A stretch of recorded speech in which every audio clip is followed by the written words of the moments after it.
SSH. So first of all, the difference between normally when we access a router remotely, so we already seen many methods, right, for accessing devices remote devices. First of all, we seen the console one. For the console, we need a console cable and we need a physically close to the router or a switch or a firewall. Then we also see that you configure the basic activity like IP addressing. You can access the device remotely. You can configure telnet, okay, and the telnet will allow you to connect the device remotely without moving from your current location. But the telnet is the problem with the telnet. The telnet is not secure. Okay, so if the telnet is not secure, it means that if somebody is sitting in the middle, what they can do, they can actually, you know, telnet is not secure, right? Highly recommended to use SSH. Step to configure Cisco devices to support SSH. Ensure that the router has a unique host name and IP address. These are the steps. So first of all, router must have a unique name in the network. Secondly, you need to configure a domain name. Domain name, like, normally we access bbc.com, google.com and things like that. Okay, so basically you need to say IP domain name command and give up any domain name. Most likely in the company, in the corporate environment, they have their own domain, maybe local domain or whatever. Okay, so just ask the company. So then what you need to do, generate a SSH key. This is how you generate the SSH key. Okay, so behind the scene, your communication will be encrypted. Encrypted means that if somebody in the middle or somebody in the transit path, if they use some kind of tool to try to listen something on the wire, they will not see the actual message. The actual message will be hidden. Okay, it's encrypted. So we say crypto key generate RSA. It will say, then you can say number of bits actually 1024, and it will be generating the key. The more longer the key you select, it will be more secure. Then create a local username. Okay, create a local username. Then go to IPSSH version 2, for example, and then line VT to fill transport input R. Basically, normally in the Cisco, in the telnet, when we configure the telnet, we also use this command, transport input telnet or something like that. So we want to make sure that on the line VTY, what are the protocols are allowed. Now we can access the router remotely. So these are the steps. So again, the step 1, configure the host name, which we already configured, domain name. Okay, so let me show you how we can do this. Okay, host name is already clear, IP domain name. Make sure you are in the config mode. Config T, IP domain name portrait.com, for example. Then we generate the key. Okay, and how we generate the key? Crypto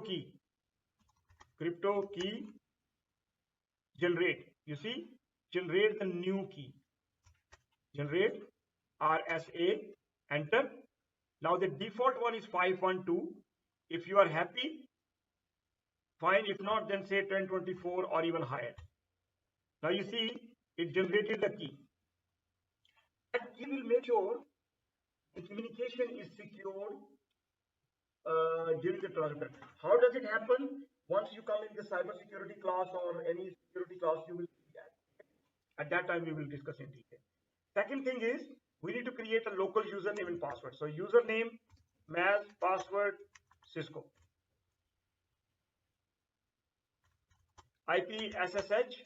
So SSH has 2 versions. So some of the other configurations like timeout, how many times you can authentication retries, version 2 or 1. Version 2 is more secure, so we will be using version 2. Clear?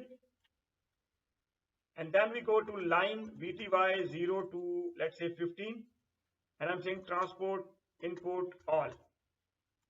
Basically, input, you can say all mean all the protocol, including telnet and SSH.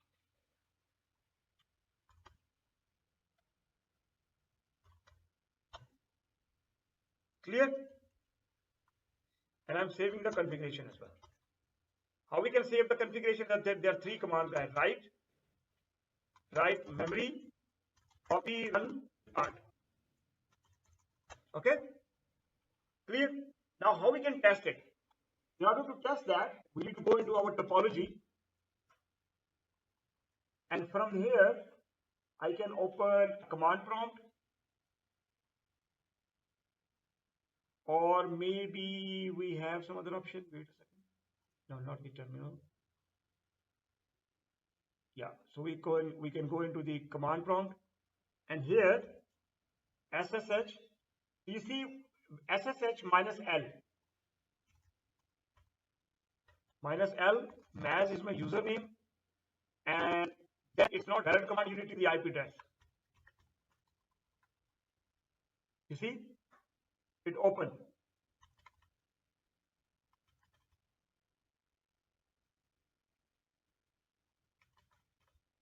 Okay, I don't know what's the password like.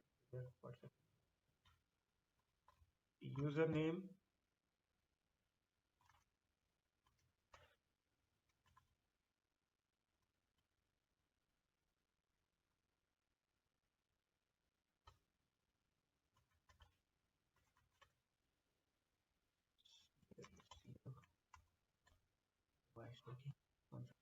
So look, I am testing from my PC. I'm testing from a PC. So from command prompt, I can, and it's goes to Cisco, but not sure what's active. And you can see after that it's closed. So basically, no idea why it is connected, but at least when you go to the Cisco router and you say show SSH, it shows you that the session has been started, initiated. Okay, that's how you can test. SSH minus L we use for the username, and then the IP address of the router you are trying to access.